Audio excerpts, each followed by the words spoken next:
সংসদ বিলুপ্ত ঘোষণা করলেন রাষ্ট্রপতি। মুক্ত হলেন খালেদা জিয়া। ছাড়া পাচ্ছেন 1 জুলাই থেকে 5 আগস্ট পর্যন্ত আটকরা। রাষ্ট্রপতির সিদ্ধান্তে বৈষম্য বিরোধী ছাত্র আন্দোলনের সাধুবাদ। শিগগিরই অন্তর্বর্তীকালীন সরকারের পূর্ণাঙ্গ রূপরেখা ঘোষণা। শেখ হাসিনার বিদায়ে মন্ত্রী এমপিদের দেশ ত্যাগের হিড়িক। বিমানবন্দরে আটক হাসান মাহমুদ ও জুনায়েদ আহমেদ পলক। জমজমাট বিএনপির কেন্দ্রীয় কার্যালয়ে। ফ্যাসিবাদের হোতা পালিয়েছে মন্তব্য ফখরুলের। নৈরাজ্য ঠেকাতে জামায়াতের আহ্বান। এবং আতঙ্ক কাটিয়ে হলে ফিরে ঢাকা বিশ্ববিদ্যালয়ের শিক্ষার্থীদের উচ্ছ্বাস। অনেকটাই স্বাভাবিক ক্যাম্পাস, খুলেছে অফিস আদালত।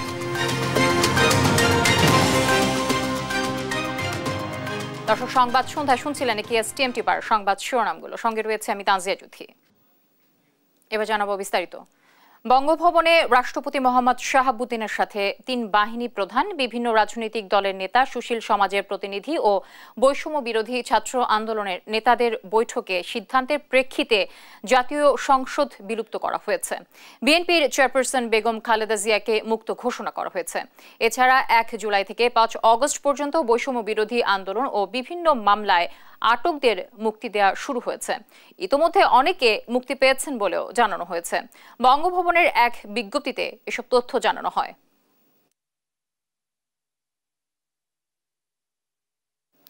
রাষ্ট্রপতির সিদ্ধান্তকে সাধুবাদ জানিয়েছে বৈষম্য বিরোধী ছাত্র আন্দোলনের অন্যতম সমন্বয়ক সার্জিস আলম। নির্ধারিত সময়ের মধ্যে শিক্ষার্থীদের দাবি মেনে নেয়ায় বিষয়টিকে ইতিবাচক হিসেবে দেখছেন তিনি। ঢাকা বিশ্ববিদ্যালয়ে সাংবাদিকদের সঙ্গে আলাপকালে কথা জানান তিনি। আমরা পুরো বাংলাদেশের ছাত্র সমাজ থেকে শুরু করে আপামর নাগরিক সকলকে নিয়ে যে অভ্যুত্থানটি বাংলাদেশে ঘটিয়েছি, যে ফ্যাসিবাদ স্বৈরাচার সরকারের পতনটি ঘটিয়েছি, সেটি যেমন সবাই একসাথে করেছি, যদি এটি ওই রকম করে না হয় তাহলে আবার পুরো বাংলাদেশের ছাত্র সমাজ নাগরিক একসাথে রাজপথে নেমে সেটি আবার আদায় করে নিবে। আমাদের পরবর্তী যে পদক্ষেপটি হবে, যে আমাদের যে অন্তর্বর্তীকালীন সরকার, আমরা প্রধান উপদেষ্টা হিসেবে রাখছি প্রফেসর ডক্টর মোহাম্মদ ইউনূসকে, তাকে নিয়ে আমাদের পুরো যে প্যানেলটি সেটি আমরা প্রকাশ করব এবং আমাদের যে পরবর্তী ধাপগুলো, অর্থাৎ আমরা যে বাংলাদেশকে নিয়ে যে স্বপ্ন দেখি, একটি জনগণের ভোটের মাধ্যমে একটি জনগণের সরকার প্রতিষ্ঠিত হবে, সেটার জন্য পরবর্তী যে স্টেপগুলো নেওয়া প্রয়োজন আমরা সেগুলো নিব। এখন দর্শক, এই মুহূর্তে বঙ্গভবনে রাষ্ট্রপতির সঙ্গে বৈঠক করছেন ঢাকা বিশ্ববিদ্যালয়ের অধ্যাপক আসিফ নজরুল সহ বৈষম্য বিরোধী ছাত্র আন্দোলনের সমন্বয়করা। এ নিয়ে আরও জানাতে আমাদের সঙ্গে সরাসরি যুক্ত হচ্ছেন সহকর্মী ফখরুল ইসলাম। ফখরুল, বৈঠক কখন নাগাদ শেষ হতে পারে আর কি তথ্য আছে আপনার কাছে, এ নিয়ে জানাবেন আমাদের দর্শককে। জ্যোতি, অসংখ্য ধন্যবাদ আপনাকে। আপনি ঠিকই বলেছেন যে আসলে ঠিক বেলা সন্ধ্যা 6টার সময় বৈষম্য বিরোধী ছাত্র আন্দোলনের 13 সমন্বয়ক, অর্থাৎ নাহিদ ইসলাম, সার্জিস আলম, হাসনাত আব্দুল্লাহ সহ 13 জন সমন্বয়ক তারা এসেছেন। একই সঙ্গে ঢাকা বিশ্ববিদ্যালয়ের শিক্ষক ডক্টর আসিফ নজরুল তারা বঙ্গভবনে এসেছেন। বঙ্গভবনে রাষ্ট্রপতি শাহাবুদ্দিন এবং 3 বাহিনী প্রধান তাদের সঙ্গে বৈঠকটি হচ্ছে। ঠিক 6টার দিকে আসলে তারা বঙ্গভবনে প্রবেশ করেছেন এবং এই বৈঠকটি আসলে যে কারণে আসলে বৈঠকটি অনুষ্ঠিত হচ্ছে, আপনি জানেন যে বর্তমান যে পরিস্থিতি, সে পরিস্থিতি একই সঙ্গে অন্তর্বর্তীকালীন সরকারের যে রূপরেখা, সেই রূপরেখা কেমন হবে, কি হবে, এইসব বিষয়গুলো নিয়ে আলোচনা করবেন এবং এই অন্তর্বর্তীকালীন সরকারে আসলে কারা থাকছেন সেই বিষয়গুলো নিয়ে বিস্তারিত তারা হয়তো চূড়ান্ত আলোচনা করবেন রাষ্ট্রপতির সঙ্গে। একই সঙ্গে 3 বাহিনীর প্রধানের সঙ্গে তারা এই বিষয় নিয়ে কথা বলবেন। বৈষম্য বিরোধী ছাত্র আন্দোলনের পক্ষ থেকে কিন্তু বলা হয়েছে যে তাদের আলোচনা বা বৈঠকের পরেই কিন্তু বঙ্গভবনের বাহিরে হয়তো তারা বের হয়ে আসার পরেই গণমাধ্যমের সঙ্গে তারা বিস্তারিত আমরাও জানতে পারবো, গণমাধ্যমের সঙ্গে যখন কথা বলবেন বৈষম্য বিরোধী ছাত্র আন্দোলনের নেতারা। এবং বঙ্গভবনে আসলে গণমাধ্যম কর্মীরা এখন সকলে অপেক্ষা করছেন। ঠিক সন্ধ্যা 6টার দিকে তারা প্রবেশ করেছেন বঙ্গভবনে এবং এটি আসলে রাষ্ট্রপতির সঙ্গে গতকাল থেকে যে বৈষম্য বিরোধী ছাত্র আন্দোলনের যে একটি প্রথম বৈঠক এবং প্রায় 13 জন সমন্বয়কে আসলে এই বঙ্গভবনে প্রবেশ করেছেন এবং একই সঙ্গে ঢাকা বিশ্ববিদ্যালয়ের শিক্ষক ডক্টর আসিফ নজরুল তিনিও প্রবেশ করেছেন। বৈঠক কিন্তু চলছে এবং সেটি হয়তো আরো 1 ঘন্টার মতো স্থায়ী হওয়ার একটি সম্ভাবনা রয়েছে এবং এর পরই হয়তো 8টার পরই হয়তো তারা হয়তো যখন বেরিয়ে আসবেন তখন হয়তো তাদের যে কি বিষয় নিয়ে কথা হয়েছে এবং কি ধরনের কথা হয়েছে সেসব বিষয়গুলো নিয়ে কিন্তু আমরা আপনাদেরকে জানাতে পারবো। এখন বঙ্গভবনে বৈঠক চলছে, গণমাধ্যম কর্মীরা বঙ্গভবনের বাহিরে সকলে অপেক্ষা করছেন এবং আপনি জানেন যে গতকাল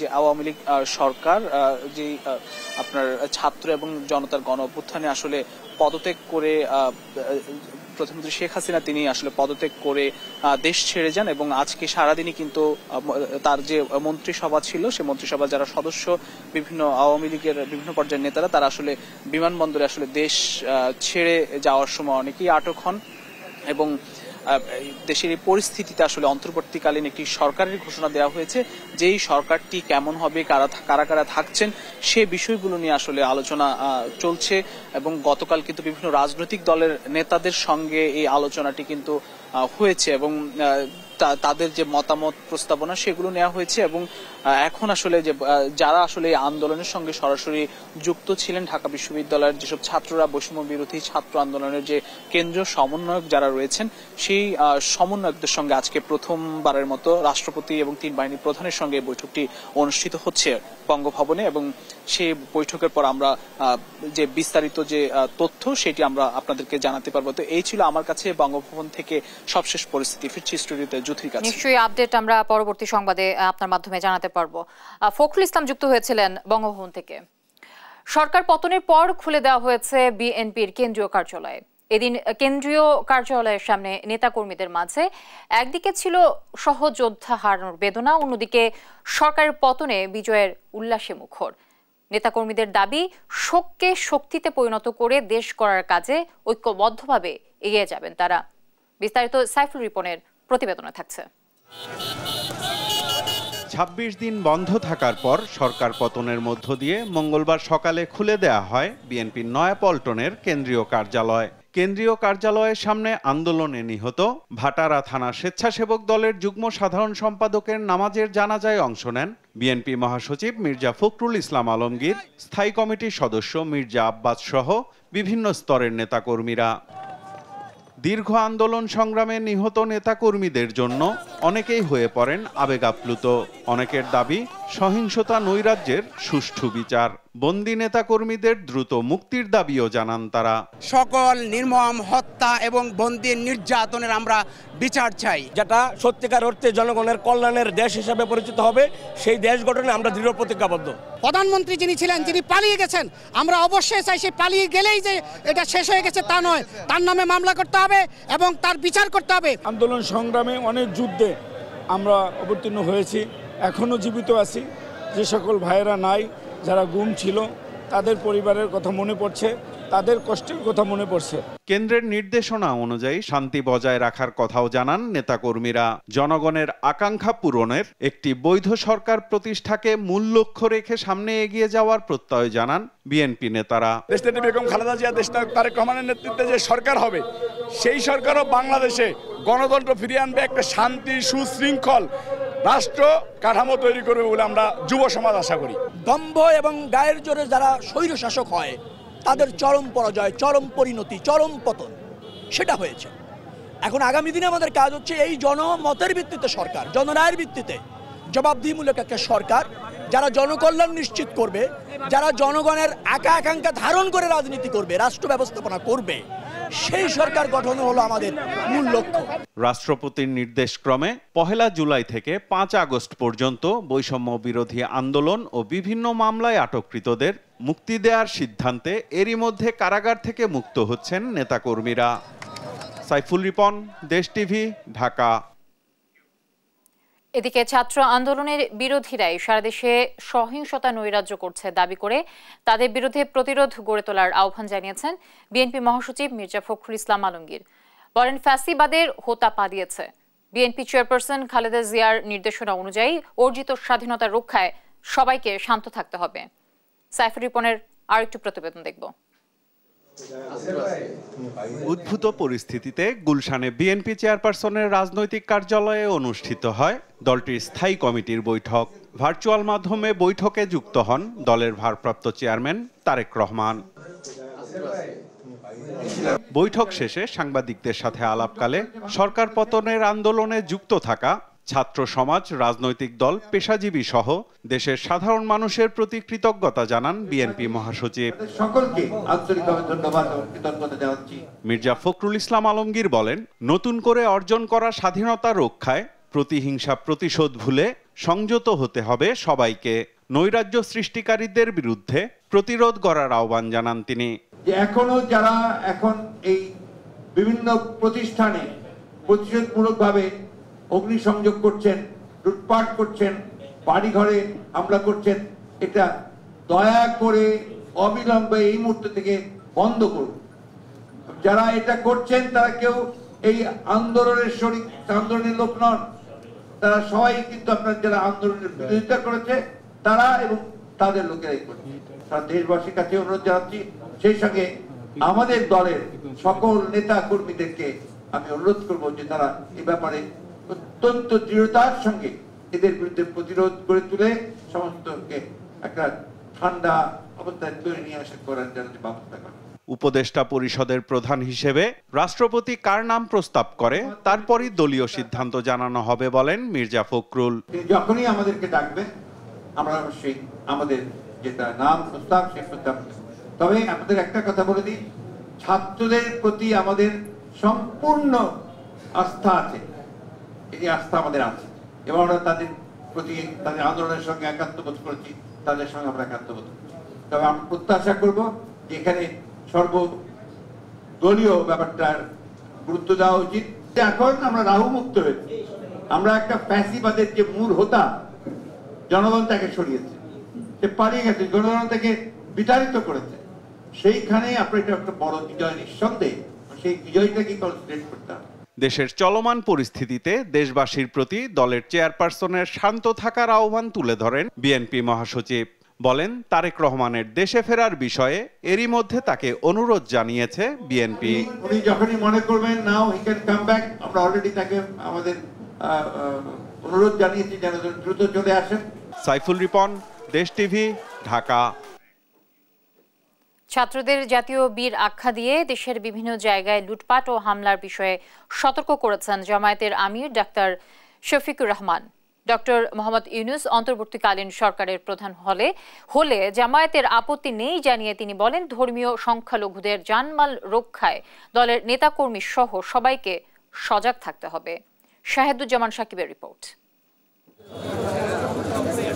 দীর্ঘ ১৩ বছর বন্ধ থাকার পর নিজেদের কেন্দ্রীয় কার্যালয়ে সংবাদ সম্মেলন করে বাংলাদেশ জামায়াতে ইসলামী। মঙ্গলবার দুপুরে সংবাদ সম্মেলনের শুরুতে বৈষম্য বিরোধী ছাত্র আন্দোলনের নিহতদের স্মরণ করেন জামায়াত আমির ডাক্তার শফিকুর রহমান। শত শত জীবন আমাদের থেকে হারিয়ে গিয়েছে, অসংখ্য মানুষ আহত হয়েছে, হয়তো তাদেরকে আজীবন পঙ্গুত্ব বরণ করতে হবে। হারিয়ে যাওয়া মানুষগুলোকে তাদের আপনজন প্রিয়জনের কাছে ফিরিয়ে দেওয়ার শক্তি আমাদের কারণেই। যারা ত্যাগ স্বীকার করেছেন, যারা জীবন দিয়েছেন, আমরা আজকের এই প্রেস কনফারেন্স থেকে তাদের প্রতি গভীর কৃতজ্ঞতা জ্ঞাপন করছি। ছাত্রদের জাতীয় বীর আখ্যা দিয়ে দেশের বিভিন্ন জায়গায় লুটপাট ও হামলার বিষয়ে সতর্ক করেন তিনি। পরিবর্তনের উষালগ্নে কিছু সুবিধাবাদী দুর্বৃত্ত বাংলাদেশের বিভিন্ন জায়গায়, শহরে এবং গ্রামাঞ্চলেও বিভিন্ন সরকারি স্থাপনা, প্রতিপক্ষের বাড়িঘর এবং ক্ষেত্র বিশেষে কিছু কিছু জায়গায় বিভিন্ন ধর্মাবলম্বীদের তাদের ধর্মীয় প্রতিষ্ঠানে আঘাত হানা হয়েছে, কোথাও ভাঙচুর করা হয়েছে, লুটপাট করা হয়েছে, অগ্নিসংযোগ করা হয়েছে। এই কাজগুলা যাদের অন্তরে বিবেক আছে, মানবতা আছে, তারা এগুলা করতে পারে না। এই জন্য যে দুর্বৃত্তরা এই কাজ করেছে, আমরা তাদের ব্যাপারে আমাদের সংগঠনের পক্ষ থেকে ইতিমধ্যেই দফায় দফায় কঠোর নিন্দা জ্ঞাপন করেছি, আজকেও আবার আমি করছি। জানান, ডক্টর মোহাম্মদ ইউনূস অন্তর্বর্তীকালীন সরকারের প্রধান হলে আপত্তি নেই জামায়াতের। ছাত্ররা ওনাকে প্রধান উপদেষ্টা হিসেবে ঘোষণা করেছে, ছাত্ররা করতেই পারে, কারণ এই আন্দোলনটা তাদের চেষ্টার ফসল। আর স্টেক হোল্ডারে অনেকগুলা দল আছে, সিভিল সোসাইটি আছে, রাষ্ট্রপতি তাদেরও কথা শুনবেন বলে আমাদেরকে বলেছেন। সুতরাং এটাতে একটু সময় লাগবে। আমরা এখন এই বিষয়ে কোনো মন্তব্য করছি না, তবে আমরা তাদের সমস্ত প্রক্রিয়াকে শ্রদ্ধার সাথে দেখি। ধর্মীয় সংখ্যালঘুদের জানমাল রক্ষায় দলের নেতাকর্মী সহ সবাইকে সজাগ থাকার আহ্বানও জানান ডাক্তার শফিকুর রহমান। স্বতঃস্ফূর্ত দায়িত্বশীল অংশগ্রহণ আমরা প্রত্যাশা করছি। শাহেদুজ্জামান সাকিব, দেশ টিভি, ঢাকা। পুলিশ সদস্যদের দায়িত্বে ফিরে যাওয়ার আহ্বান জানিয়েছেন পুলিশ মহাপরিদর্শক চৌধুরী আব্দুল্লাহ আল মামুন।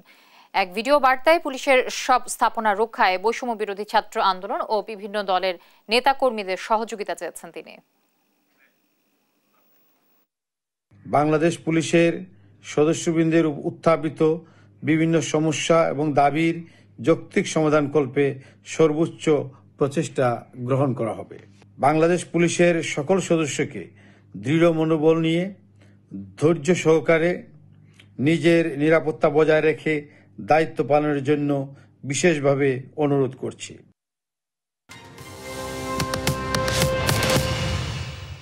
দর্শক দেখছেন সংবাদ সন্ধ্যা। পদত্যাগ করে শেখ হাসিনা ভারতে পালিয়ে যাওয়ার পর আওয়ামী লীগের মন্ত্রী এমপিদের দেশ ত্যাগের হিড়িক পড়েছে। বাদ যাচ্ছে না ছাত্রলীগ নেতারাও। দুপুরে হযরত শাহজালাল আন্তর্জাতিক বিমানবন্দর হয়ে ভারতের নয়াদিল্লি যেতে চাইলে ভিআইপি গেইটে আটক করা হয় আইসিটি প্রতিমন্ত্রী জুনায়েদ আহমেদ পলক এবং পররাষ্ট্রমন্ত্রী হাসান মাহমুদকে। পালিয়ে যাওয়ার সময় আটক করা হয়েছে ছাত্রলীগের দুই নেতাকেও। মাইনুদ্দিন আরিফের রিপোর্টে বিস্তারিত জানব আমরা। শেখ হাসিনা দেশ ত্যাগের পর একের পর এক এমপি মন্ত্রীদের দেশ থেকে পালিয়ে যাওয়ার হিড়িক পড়েছে বিমানবন্দরে।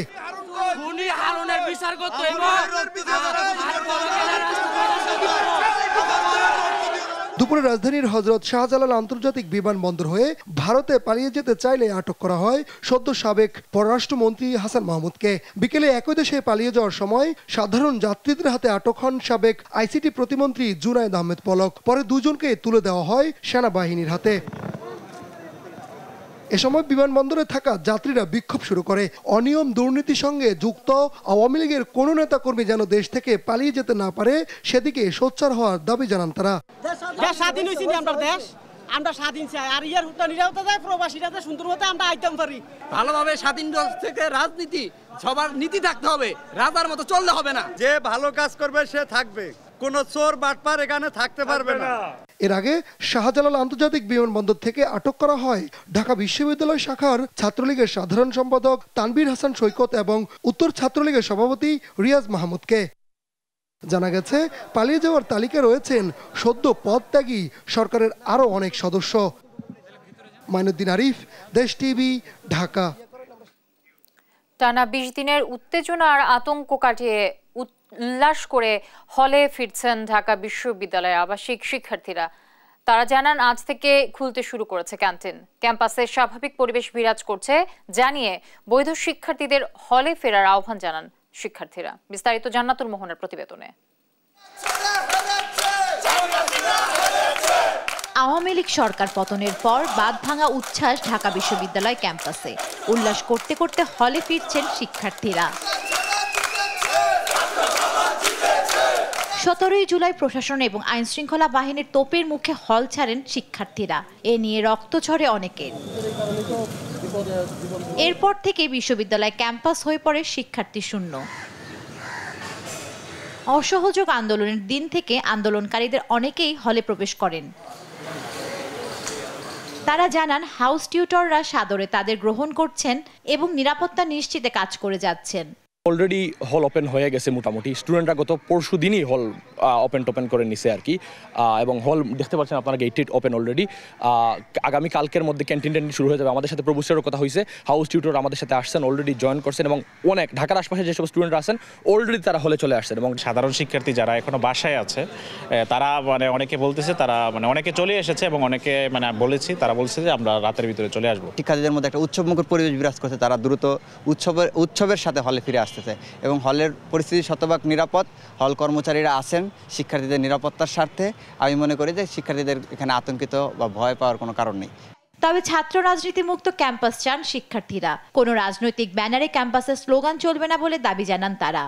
শুধু হল না, আমাদের ক্যাম্পাসে কোনো ধরনের সরকার দলীয় কোনো ধরনের স্লোগান চলবে না, সেটা হোক বিএনপি, সেটা হোক আওয়ামী লীগ, সেটা হোক ছাত্র শিবির।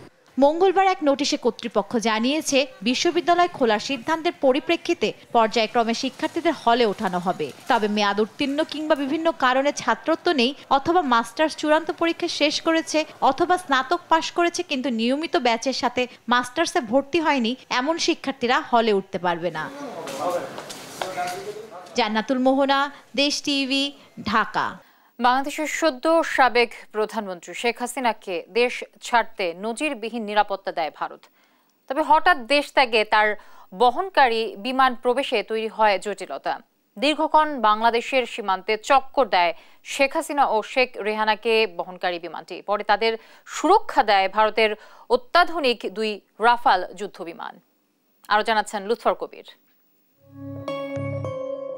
খুব অল্প সময়ের মধ্যেই পদত্যাগ এবং দেশত্যাগ করেন শেখ হাসিনা। তাকে দেশ ছাড়তে নজিরবিহীন নিরাপত্তা দেয় ভারত সরকার। ভারতে প্রবেশের খবরের আগেই দেশটির শীর্ষ পর্যায়ের নিরাপত্তা কর্মকর্তাদের মধ্যে বৈঠক হয়। সূত্রের বরাতে মঙ্গলবার এমন প্রতিবেদন প্রকাশ করেছে টাইমস অফ ইন্ডিয়া। তাকে বহনকারী C310 বিমান ভারত সীমান্তের কাছাকাছি অগ্রসরের সঙ্গেই দ্রুত নিরাপত্তা নিশ্চিতে প্রস্তুতি নেয় দেশটির নিরাপত্তা সংস্থা। একাধিক নিরাপত্তা সূত্রে টাইমস অফ ইন্ডিয়া জানায়, ওই সময় বাংলাদেশের আকাশসীমা কঠোর নজরে রাখে ভারতের রাডারগুলো। বিকেল 3টার দিকে সীমান্তে অগ্রসর হওয়া স্বল্প উচ্চতার একটি বিমান শনাক্ত হয়। এতে বাংলাদেশের হাই প্রোফাইল রয়েছেন সে বার্তা পায় ভারতীয় বিমান বাহিনী। ভারতের আকাশসীমায় প্রবেশের পরপরই সর্বোচ্চ নিরাপত্তা নিশ্চিতে পশ্চিমবঙ্গের হাসিমারা বিমান ঘাঁটি থেকে বিহার ও ঝাড়খণ্ডে মোতায়েন করা হয় অত্যাধুনিক যুদ্ধ বিমান রাফাল। গোয়েন্দা সংস্থাগুলো ফ্লাইটের গতিপথ গভীরভাবে পর্যবেক্ষণ করে। ওই সময় ভারতের বিমান ও শীর্ষ নিরাপত্তা কর্মকর্তাদের মধ্যে চলে সার্বক্ষণিক যোগাযোগ, যেখানে ছিলেন air chief marshal VR Chowdhury ও সেনাপ্রধান উপেন্দ্র দ্বিবেদী। ওই পরিস্থিতিতে দিল্লি খেসা উত্তরপ্রদেশের হিন্দন বিমান ঘাঁটিতে অবতরণ করে বিমানটি। তাকে স্বাগত জানান ভারতের জাতীয় নিরাপত্তা উপদেষ্টা অজিত দোভাল। পরবর্তী গন্তব্য ঠিক না হওয়া পর্যন্ত আগামী কয়েকদিন শেখ হাসিনা ভারতে অবস্থান করতে পারেন। লুৎফর কবির, নিউজ ডেস্ক, দেশ টিভি। রাষ্ট্রপতির ঘোষণা আসার পর সারা দেশের কারাগার থেকে মুক্ত হচ্ছেন জামায়াত বিএনপির নেতাকর্মীরা। দর্শক, সংবাদ শিরোনামে আপনাদেরকে এও জানাচ্ছিলাম যে একই সঙ্গে 1 জুলাই থেকে 5 অগস্ট পর্যন্ত বৈষম্য বিরোধী ছাত্র আন্দোলনের সমর্থকরাও মুক্তি পাচ্ছেন। এ নিয়ে আরও জানাবেন আমাদের সহকর্মী আলিমুজ্জামান সাফওয়ান। তিনি কেরানীগঞ্জের কারাগার থেকে যুক্ত হচ্ছেন। সাফওয়ান, জেল গেটে কি পরিবারের সদস্যরা রয়েছেন কিনা, তারা আসলে কি বলছেন, তাদের বক্তব্য নিয়েছেন কিনা? এই মুহূর্তে আমি রয়েছি রাজধানীর কেরানীগঞ্জ কেন্দ্রীয় কারাগারে। এখানে আসলে দুপুর থেকে যে মুক্তির ব্যাপারটি ছিল সেটি আসলে কার্যক্রম শুরু হয়ে যায়। আপনারা কিন্তু জানেন যে আজকে কিন্তু বঙ্গভবনের রাষ্ট্রপতি মোহাম্মদ শাহাবুদ্দিন আজকে বিএনপি সহ যত রাজনৈতিক দলের নেতারা ছিল তাদের সাথে একটি বৈঠক করেন এবং সেখানে কিন্তু 3 বাহিনী প্রধান উপস্থিত ছিলেন। সেখান থেকে আসলে একটি সিদ্ধান্ত হয় যেটি ছিল আসলে ছাত্র এবং অন্যান্য রাজনৈতিক দলের যেসব নেতারা ছিল সবাইকে কিন্তু আজকে মুক্তি দেওয়ার কথা ছিল। আর সেই অনুযায়ী কিন্তু এখানে কার্যক্রম শুরু হয় দুপুর থেকে। 1 জুলাই থেকে গতকাল 5 আগস্ট পর্যন্ত যারা যারা পুলিশের হাতে আটক হয়েছেন বা যে কোনো আইন শৃঙ্খলা বাহিনীর হাতে আটক হয়েছেন তাদেরকে কিন্তু আজকে এখানে মুক্তি দেওয়া হয়। এইমাত্র আমার পিছনে অথবা আশেপাশে কিন্তু দেখতে পারবেন যে এখানে কিন্তু হাজার হাজার মানুষের আসলে উপস্থিতি রয়েছেন এবং এখানে যারা শিক্ষার্থীর আটক ছিলেন তাদের পরিবার সদস্যরা রয়েছেন, তাদের বন্ধু বান্ধব রয়েছেন এবং অনেক যারা শিক্ষক আটক ছিলেন শিক্ষকেরও পরিবার এখানে রয়েছে। পাশাপাশি রাজনৈতিক দল যেমন বিএনপি, জামাত সহ আরও যত রাজনৈতিক দলের নেতাকর্মীরা আটক হয়েছেন তাদেরকেও কিন্তু আসলে এখান থেকে আসলে মুক্ত করা হচ্ছিল। কিন্তু তাদের এখানে যে অভিযোগটি রয়েছে শিক্ষার্থীদের এবং শিক্ষার্থীদের পরিবারদের, সেটি হচ্ছে যে রাজনৈতিক দলের নেতাদেরকে এবং ভিআইপিদের কিন্তু সেই সকাল বা দুপুর থেকে আসলে ছেড়ে দেওয়া হচ্ছে, কিন্তু ছাত্রদের কিন্তু এখন আসলে বের হতে তেমনটা দেখা যায় না। এখানে যারা ছাত্রদের বন্ধু বান্ধব রয়েছেন তারা কিন্তু সকাল থেকেও তাদের জন্য তাদের যে বন্ধুরা এখানে আটক রয়েছেন তাদের জন্য অপেক্ষা করছেন যে কখন আসলে তাদের সে কাঙ্ক্ষিত মুহূর্তটি আসবে, কখন তারা তাদের বন্ধুকে নিয়ে আসলে বাড়ি ফিরে যাবেন। এখানে শুধু তারাই নয়, এখানে যারা দেশব্যাপী যত শিক্ষক রয়েছেন তাদেরকেও কিন্তু আসলে এই জায়গা থেকে আসলে মুক্তি দেওয়ার কথা রয়েছে। তো এই ছিল আসলে এখানে সবার আসলে যেমনটি এই যে আমার পাশে দেখতে পাচ্ছেন সবার আসলে একটি দাবি যে তাদের যারা সহপাঠী রয়েছে তাদেরকে আসলে যত দ্রুত সম্ভব আসলে এখান থেকে আসলে মুক্ত করে দেওয়ার জন্য তারা আসলে বলছে। এই ছিল রাজধানীর কেরানীগঞ্জ কারাগার থেকে আমার কাছে থাকা সর্বশেষ তথ্য। আমাদের সহকর্মী আলিমুজ্জামান সাফওয়ান কেরানীগঞ্জ কারাগার থেকে যুক্ত ছিলেন। সবার সহযোগিতায় দেশের ক্রিকেটকে এগিয়ে নিয়ে যেতে হবে। শিগগিরই ক্রিকেটাররা অনুশীলনে ফিরবেন এমনটাই আশা জানিয়ে জাতীয় দলের সাবেক অধিনায়ক মিনহাজুল আবেদিন নান্নু এবং হাবিবুল বাশার সুমনের। এদিকে দেশের দুঃসময়ে ক্রিকেট বোর্ড নেতৃত্ব সংকটে ভুগবে না বলছেন বিসিবির সাবেক যুগ্ম সম্পাদক রফিকুল ইসলাম বাবু। রিফাত আঞ্জুমের রিপোর্ট। প্রবল তোপের মুখে পড়ে শেষ পর্যন্ত ক্ষমতাসীন দল ক্ষমতাচ্যুত হয়েছে। ক্ষমতার পালাবদলে দেশের ক্রীড়াঙ্গনের ভবিষ্যৎ নিয়েও তৈরি হয়েছে নানা শঙ্কা। মঙ্গলবার সকালে বিসিবির সামনে ক্রিকেট সংগঠক ব্যানারে অবস্থান নিয়েছিলেন বেশ কয়েকজন ক্লাব কর্মকর্তা। সেখানে উপস্থিত ছিলেন বাংলাদেশ দলের সাবেক দুই অধিনায়ক মিনহাজুল আবেদিন নান্নু এবং হাবিবুল বাশার সুমন। এ সময় নান্নু জানান দেশের ক্রিকেটকে সুশাসনের মধ্য দিয়ে সামনের দিকে এগিয়ে নিয়ে যেতে সবার সহযোগিতা প্রয়োজন। সুন্দরভাবে সবার সহযোগিতায় ক্রিকেটটাকে আমরা এগিয়ে নেওয়ার জন্য একদম বদ্ধপরিকর, এখানে কোনো দ্বিমত নাই কারণ। তো সুতরাং আমাদের সবার সহযোগিতার দরকার, আমরা ক্রিকেটটাকে ভালো মতো এগিয়ে নিব, এটা আমাদের এখন। বাশার জানান সব পরিস্থিতি দ্রুতই ঠিক হয়ে যাবে। খুব শীঘ্রই ক্রিকেটাররা অনুশীলনে ফিরবেন বলে আশা করেন তিনি। দ্রুত এটা কেটে যাবে আমার বিশ্বাস, এবং আমাদের সবকিছু তো ইন অর্ডার আছে, প্র্যাকটিসও হচ্ছে, হয়তো একটু কয়েকদিন হয়নি, বাট এটা আবার মনে শুরু হয়ে যাবে। এ সময় বিসিবির সাবেক যুগ্ম সম্পাদক রফিকুল ইসলাম বাবু জানিয়েছেন ক্রিকেট বোর্ডের কার্যক্রম নিয়ে চিন্তার কিছু নেই, সবকিছু আগের মতোই চলবে, কোনো কিছুতেই বিঘ্ন হবে না। আমরা চাই যে এই কাজগুলি যারা এখানে কর্মকর্তা কর্মচারী যারা আছেন তারা যাতে এই কাজের কোনো বিঘ্ন না ঘটায়, এবং এই যে সফরগুলি আছে এই সফরগুলি যাতে সঠিক এবং সময় মতো হয় সেটার দিকেও যাতে তারা খেয়াল রাখে। চলতি মাসেই বাংলাদেশ এ দল ও বাংলাদেশ জাতীয় দলের পাকিস্তান সফরের কথা রয়েছে। রিফাত আঞ্জুম, দেশ টিভি, ঢাকা। দর্শক, এই ছিল এখনকার সংবাদ সন্ধ্যায়। পরে বুলেটিন দেখার আমন্ত্রণ রইল। ধন্যবাদ সবাইকে সাথে থাকার জন্য।